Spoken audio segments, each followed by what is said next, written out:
Et bonjour, amis Bélier, comment allez-vous? Je suis ravie de vous retrouver pour votre taroscope du mois d'octobre 2023. On va aller voir ensemble les énergies qui pourraient vous accompagner sur cette période, sur cette entrée dans la saison automnale. J'espère en tout cas que vous avez passé un bel été et une bonne rentrée. Merci à tous pour votre présence et pour votre fidélité. La chaîne va bientôt avoir un an d'activité en tout cas. Donc merci infiniment pour tous vos messages, vos abonnements, vos encouragements, ça me touche beaucoup et puis bien sûr ça aide également à faire progresser cette chaîne. Alors on y va les béliers, on va aller voir vos énergies avec un premier message avec ce joli oracle.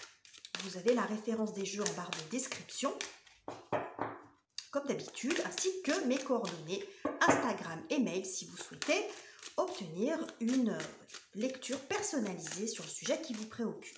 Alors, que nous dit cet oracle? Et nous avons Movement. Ok. Et on a la force derrière. Alors, cette carte nous parle d'accélération et c'est comme si on disait il est temps de passer à l'action. Parce qu'on a un joli vert, c'est un peu comme si on vous disait feu vert, c'est bon, tu peux y aller, lance-toi. Il y a quelque chose peut-être à dépasser, des peurs, une inertie.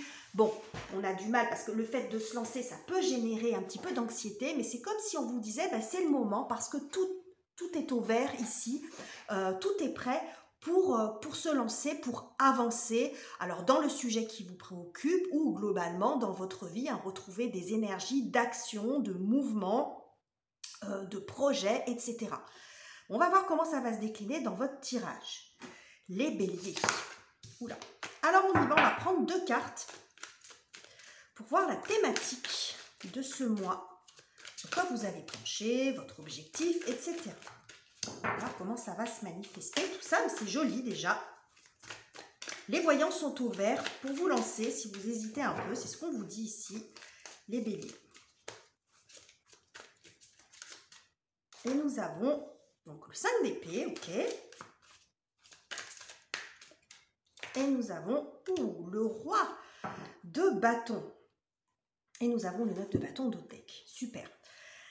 Alors, ce qu'on voit ici, c'est que le 5 d'épée nous parle quand même de zones de conflit, de zones de tension. Alors, avec les autres ou à l'intérieur de vous, c'est toujours pareil, vous adaptez en fonction de ce que vous vivez. Là, on est sur une énergie plutôt générale. En tout cas, le 5 d'épée, que ce soit avec les autres ou en vous-même, c'est pas une énergie confortable. Il y a beaucoup de remises en question, c'est un peu la prise de tête. On a besoin de se recentrer, de remettre de l'ordre dans ses idées quand on est dans l'énergie du 5. Le 5, souvent, nous montre la crise. Il y a quelque chose à dépasser. On est un petit peu dans la lutte aussi au niveau psychologique, on ne sait pas trop comment s'y prendre, c'est un petit peu embrouillé. Et on voit ce joli roi de bâton qui peut tout à fait vous représenter puisqu'il symbolise un personnage de feu, homme ou femme, on s'en fiche. Mais on voit l'ambition et surtout l'énergie. Ce roi, il est en mouvement, il marche d'une marche déterminée, c'est ce qu'on voit ici. On nous parle de mouvement. Donc, il y a l'idée de sortir d'une situation conflictuelle, de cette remise en question ou de cette prise de tête dans laquelle vous êtes actuellement, visiblement. Et peut-être que la façon pour vous d'en sortir, c'est de passer à l'action. C'est-à-dire que là, peut-être que vous êtes dans un moment, sur ce mois, où votre mental, il ne vous aide pas, parce que vous êtes dans l'hésitation permanente, dans le un coup oui, un coup non, dans le peut-être du sabotage intérieur, ça peut être aussi des conflits perpétuels avec peu importe la personne en face, dans une relation ou dans plusieurs relations. Et là, on voit ce roi qui tourne le dos à ça, avec beaucoup de détermination. C'est comme s'il osait se lancer et dit non, il y a un côté un peu ça suffit, j'y vais. Donc ça peut passer aussi par une confiance en soi aussi qui faisait peut-être un petit peu défaut. Et là, on voit que la sortie de crise intellectuelle, psychologique, du questionnement, va passer par l'action, par se lancer dans quelque chose, se mettre en mouvement plutôt que de rester figé dans ces interrogations perpétuelles. Ok, je vais mettre un petit peu de place. On a en d'autres decks le 9 de bâton qui est intéressant parce que le 9 de bâton nous montre quand même l'effort. le fait de sortir aussi un petit peu de sa zone de confort ou de sa zone de connu, hein, parce qu'on voit il est barricadé, hein, ce personnage-là, donc il faut mettre un petit pied dehors quand même et se lancer pour pouvoir avancer, même si ça génère un petit peu d'anxiété visiblement. Alors, qu'est-ce qui vient vous aider? J'ai la voix un petit peu enrouée, comme souvent quand j'enchaîne les vidéos, les béliers. J'espère que ça ne vous gêne pas trop. Alors, les énergies, les circonstances en votre faveur. Et nous avons, ouais, super, le 6 de bâton, toujours dans vos énergies feu, là. Et oui, ben voilà la prise de tête. Et on a toujours ce 9 de bâton qui est revenu en dos de deck. Ok, avec l'amoureux derrière. Alors, ce que ça montre ici, la 6 de bâton, c'est quand même la victoire. Regardez comme ce personnage est acclamé par la foule en délire. Bon, c'est du symbole, bien sûr, tout ça. Mais ce que ça montre, c'est que vous remportez une victoire peut-être personnelle. Vous avez une fierté aussi personnelle. Vous allez prendre le dessus sur ce que je vous disais ici, ce mental très oppressant. C'est ce que je vous disais, votre mental peut-être qu'il ne vous aide pas. Il peut être très aidant et constructif, on en a besoin évidemment, mais c'est peut-être pas le cas. Vous vous questionnez beaucoup et j'ai l'impression que vous arrivez à prendre le dessus par rapport à cette situation qui vous angoisse beaucoup. Hein. Le 9 d'épée, c'est la plus difficile, mais là, elle sort plutôt bien inspectée. Donc, vous reprenez le dessus sur cette situation, sur le fait de tourner en boucle sur un sujet où hein, le 9 d'épée, c'est le hamster qui court dans sa roue et qui n'arrive jamais à trouver la sortie. Bon, là, vous la trouvez, la sortie. Ça passe par l'action. Les bâtons représentent le feu, représentent l'action, vous représentez vous, donc vous reprenez aussi de l'énergie, de la vitalité, de l'envie. Il y a quelque chose aussi qui réussit, mais ça passe par l'action. Et je pense que vous prenez conscience de ça. Vous prenez conscience que il est temps de tenter quelque chose, de bouger, que de rester en boucle sur un sujet, ça ne vous aide pas actuellement. Et que pour sortir de ça, faut agir, bouger. Alors, ça peut être des petits pas, hein, ça ne veut pas dire qu'on révolutionne sa vie du jour au lendemain, mais il y a quand même beaucoup de lumière qui arrive sur ce 9 d'épée ici, sur ces pensées un petit peu sombres. On voit à nouveau 9 de bâton en dos de deck qui nous parle de sortir, d'oser tenter quelque chose, de faire les efforts nécessaires, même si ça vous coûte un peu. Mais voilà, c'est comme si, c'est pour ça qu'on vient vous rassurer en vous disant, mais les voyants sont au vert. Donc tu peux te lancer. Ce qui te retient, c'est la peur de mal faire, les hésitations, mais qui finalement, la réflexion sur ce qu'on veut faire, c'est très bien, mais là, c'est pas constructif en ce moment. Donc de passer à l'action, ça peut aussi enlever un peu de stress sur le plan psychologique. On a la carte de l'amoureux derrière qui nous montre qu'il y a une décision à prendre et que ça aussi, ça va vous aider à avancer. Ok. Alors, la difficulté pour vous, le challenge, le défi, même si on a quand même une petite idée, hein, parce que ça nous est répété quand même 2 fois, cette histoire de penser un petit peu de mental oppressant. Oula, alors j'ai 2 cartes qui sont tombées, l'amoureux et le 9 de bâton, encore une fois. Ok, on va voir s'il retombe, parce que je veux une carte à la fois. Et nous avons la lune, je vais mettre ici pour que vous voyez bien. La lune et le page de bâton. Ok, et là on a le 7 d'épée. Bon, ce qui est compliqué pour vous visiblement, on voit c'est sur le plan émotionnel que ça joue.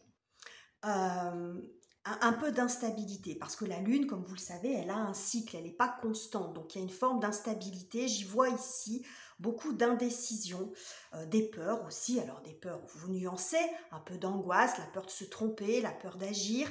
Ça peut faire référence avec quelque chose du passé, par exemple, qui vous a un peu troublé, mais j'y vois aussi le fait d'hésiter dans la voie à emprunter. Le page de bâton, c'est le début de l'action. Hein, vous voyez, c'est comme s'il avait ramassé son as, là, qu'il avait choisi quelque chose et qui se lance avec une certaine innocence, avec une certaine légèreté, mais avec beaucoup de joie. Et ça, c'est quelque chose qui vous fait défaut. Vous avez peur de vous tromper. Vous ne savez pas par quoi commencer.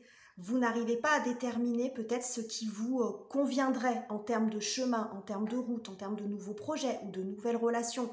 Il y a quelque chose comme ça. Donc là, alors ça, c'est pas une critique ni du jugement, ça peut faire référence à quelque chose que vous avez vécu avant. C'est ce qu'on voit ici avec la carte de la Lune, parce que ça peut faire référence au passé, une expérience qui n'a pas fonctionné, qui fait que ça vous a déstabilisé, peut-être fait perdre un petit peu confiance en vous, dans votre capacité à choisir, à bien vous orienter, etc. Donc il y a quelque chose qui tourne, on a toujours cette notion de tourner un peu en boucle, hein. Vous voyez, on a cette Lune ici. Bon, sur le plan émotionnel, c'est pas simple, mais visiblement, vous allez arriver à sortir de ça. Peut-être aussi parce que il y a l'idée de se faire remarquer ou d'être reconnu. Pas se faire remarquer dans, oui, d'un côté narcissique, dans le côté narcissique du terme, mais peut-être de tirer votre épingle du jeu d'une situation. La victoire, ça peut être si vous avez par exemple un entretien qui vous inquiète beaucoup, finalement c'est vous qui allez être choisi. Hein, ça peut montrer ça, un succès, si vous avez peut-être un examen en cours, peu importe ce que ça concerne, mais on voit ici que ça peut aussi vous redonner confiance. Mais en attendant, ça vous chamboule beaucoup, vous avez du mal à vous orienter, vous avez du mal à savoir ce que vous voulez aussi, peut-être tout simplement. Ok. Alors, on va aller voir le côté affectif, émotionnel, relationnel, donc tout type de relation, amoureuse, amicale, familiale, le travail, et puis autrement, ça peut montrer comment vous vivez les choses à l'intérieur de vous, même si on a eu quand même plusieurs fois petit message comme quoi c'est pas toujours simple à gérer. Alors, qu'est-ce que j'ai pour vous? Et nous avons, alors, le cavalier de bâton, encore une fois. Ok. Et une autre carte. Et nous avons, le mat, ça c'est chouette. Très très joli. Alors, ce que ça nous dit ici, alors s'il y en a bien qui caractérise le mouvement, c'est quand même le cavalier de bâton. Parce que le cavalier de bâton, il a un côté presque incontrôlable, entre guillemets. Hein. C'est une énergie très bondissante. Donc on voit beaucoup de libération de ce côté-là. C'est ce que nous dit également le mat. J'ai l'impression que vous lâchez quand même quelque chose. Hein. Vous voyez, quand je vous disais le soleil arrive sur ce mental oppressant, il y a quelque chose qui se dégage. Ça peut être un déclic tout simplement en vous. Un regain de vitalité aussi s'il y avait de la fatigue. Mais ce qu'on voit ici, c'est beaucoup de mouvement, d'action et beaucoup d'énergie retrouvée, avec aussi ce sentiment de liberté. Il y a beaucoup de ça dans l'énergie du mat, c'est-à-dire qu'il s'affranchit de beaucoup de choses, il arrive à s'affranchir de ses peurs. Ça peut montrer pour certains d'entre vous peut-être aussi un voyage, un déplacement, peut-être rejoindre quelqu'un, ça peut montrer ça aussi, hein, parce qu'on est beaucoup là-dedans, dans les bâtons et avec l'énergie du mat également. Ça peut montrer aussi un déplacement, peut-être que vous allez rejoindre quelqu'un, ça peut montrer ça. Ou vous libérer aussi d'une relation. Ça peut également montrer ça, tout dépend comment, dans la situation dans laquelle vous êtes. Mais sur un point de vue plus énergétique, on voit beaucoup de vitalité, beaucoup moins de peur. Vous êtes plus axé sur le fait de démarrer quelque chose plutôt que sur la finalité. Est-ce que ça va marcher ou pas? Est-ce que ça va s'inscrire dans le temps ou pas? Parce que j'ai l'impression que c'est un peu de ça dont il est question. Il y a beaucoup de stress et beaucoup d'angoisse par rapport à une situation en particulier. Et là, j'ai l'impression que les choses vont beaucoup bouger ce mois-ci. Alors ça peut montrer aussi, quand on vous dit tout est au vert, ça peut montrer les synchronicités. C'est-à-dire qu'il y a peut-être aussi des événements qui vont vous faciliter un petit peu la tâche pour vous aider à vous libérer de cette situation, un petit peu de stress et d'aller de l'avant. Mais ça va passer également par vos propres actions, évidemment. Alors, côté travail, votre carrière, vos finances, vos études, vos projets concrets, qu'est-ce que j'ai pour vous les béliers? Et nous avons le 5 de bâton. On a encore une énergie du 5. Hein, je vous ai dit, le 5, c'est la crise, c'est la remise en question. Et encore du feu. C'est très très joli. Hein. Regardez comme c'est intéressant. 5 d'épée, roi de bâton, 5 de bâton, reine de bâton. Bon, 5 et puis un personnage de cour. Bon, c'est un petit peu répétitif, mais ce qu'on nous dit ici, c'est que quand je vous ai dit, vous allez arriver à tirer votre épingle du jeu, ça peut aussi se passer sur le plan professionnel. Et c'est peut-être aussi parce que ça va bouger là, que ça va vous redonner de la vitalité, de l'énergie, croire à nouveau en vous, vous libérer de ce qui vous, de vos peurs, de ce qui était un peu empêchant pour vous. On voit le 5 de bâton, c'est typiquement la carte de la rivalité. Donc c'est peut-être que vous souffrez aussi du syndrome de l'imposteur. Vous êtes peut-être beaucoup dans la comparaison. Vous avez peur de ne pas être à la hauteur, même si alors la concurrence, il y en a de partout, mais c'est peut-être pas quelque chose qu'on vous fait ressentir, mais c'est peut-être quelque chose que vous ressentez vous. J'ai l'impression que vous allez dépasser ça. Ce que ça montre également, à nouveau, vous voyez, je vous disais, là, on voit ces deux personnes qui font un bras de fer. Ça peut montrer la concurrence aussi par rapport à un poste, un nouveau travail, un nouveau projet. C'est comme si c'est vous qui sortiez du lot. C'est ce que je vous ai dit déjà ici. Comme si vous pouviez vous faire remarquer, tirer votre épingle du jeu par rapport à une situation tendue. C'est ce que ça nous montre. Et c'est ce qu'on avait déjà ici. Une situation un peu tendue. Il peut y avoir aussi un débat, quelque chose qui n'en finit pas, et c'est vous finalement qui allez vous montrer le plus convaincant ou la plus convaincante. Donc il y a une jolie progression aussi au niveau du travail. Si vous êtes en attente d'un poste, bon, ça peut montrer quand même une jolie réussite. Quelque chose où on vous valide sur ce nouveau poste, si c'est une ascension professionnelle, sur un projet sur lequel vous vous êtes lancé, ou si vous étiez en période d'attente, si vous êtes au chômage, ça peut aussi montrer quelque chose qui démarre une jolie opportunité en fait. Ok. Comment vous finissez le mois, les béliers, avec tout ça?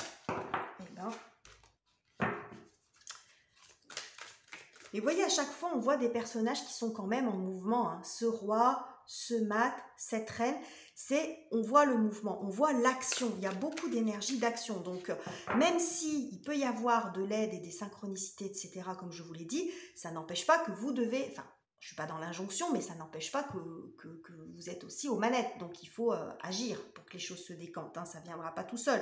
Vous voyez, vous mettez un petit peu de discernement là-dedans. Tout ne va pas tomber tout cuit, mais ça peut montrer aussi que vos actions vont payer. Si vous vous lancez, vos actions vont payer. Et ça va vous aider aussi à avancer, plutôt que d'être en boucle sur le même sujet. Alors, comment vous terminez le mois, les béliers, avec tout ça? Roi d'épée. Ok.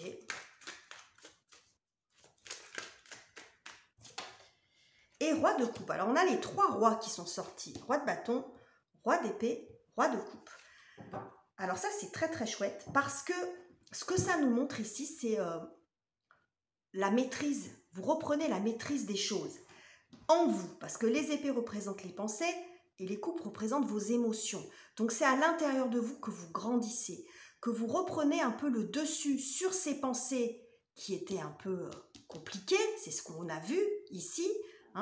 Donc un mental un petit peu oppressant, alors que le roi d'épée, lui, il a un mental très clair. Là, vous remettez de l'ordre dans vos idées, c'est beaucoup plus clair. Et c'est pareil sur le plan émotionnel. Ici, on avait la lune, là, on a le roi de coupe qui nous montre aussi, alors je ne vais pas parler de maîtrise des émotions, comme on ne peut pas parler non plus de maîtrise de ses pensées, mais vous voyez ce que je veux dire, le fait de ne plus se laisser submerger par des pensées négatives, par des schémas de pensée un peu oppressants, un peu limitants, comme on ne se laisse pas non plus submerger par des émotions qui sont trop envahissantes, par le doute, par le saboteur intérieur, etc.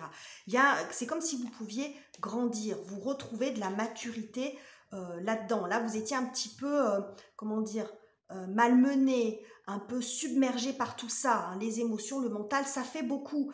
Et pour sortir de ça, on insiste vraiment sur l'action. Parce que se connecter à ses pensées, être vigilant à ses pensées, être vigilant à ses émotions, la compréhension intérieure, tout ça, c'est un travail qui est intéressant. Mais parfois, ça peut être aussi sans fin. Et il y a un moment où on n'aura pas toutes les réponses avant de se lancer. Donc, l'idée ici, c'est quand même de vous dire, mais lancez-vous, tentez quelque chose. Ça va vous libérer la tête, ça va vous libérer l'esprit. Et après, il n'empêche pas que vous pouvez revenir, faire ce travail intérieur. Mais vous voyez ce que je veux dire? Le fait d'être trop à l'intérieur de soi, c'est un travail introspectif, c'est toujours intéressant, mais il ne faut pas non plus que ça devienne votre activité exclusive. Parce que ça peut être la profondeur de notre être, elle est insondable à un moment donné. On peut ne jamais sortir de ça, ne jamais trouver toutes les réponses. Ça peut nous couper de toute action. Donc là, on nous rappelle quand même à plusieurs reprises Ici, on a beaucoup de feu qui vous représente votre élément. Ici, on nous parle, on a les bâtons également et le mouvement. Donc, c'est pas un hasard. Donc, on vous encourage vraiment à vous lancer, à faire quelque chose, à prendre une décision. C'est ce qu'on nous dit ici avec la carte de l'amoureux. Et regardez, 3 de coupe, ben, il y a beaucoup de joie, de partage, de joie dans cette carte-là, dans cette énergie-là. Donc, on vous invite à cela. Donc voilà les messages que j'avais pour vous les béliers, j'espère que ce tirage vous aura plu. N'hésitez pas à commenter, liker, vous abonner si ça n'est pas encore fait. Je vous quitte ici, je vous embrasse chaleureusement et on se retrouve très bientôt pour de nouveaux tirages.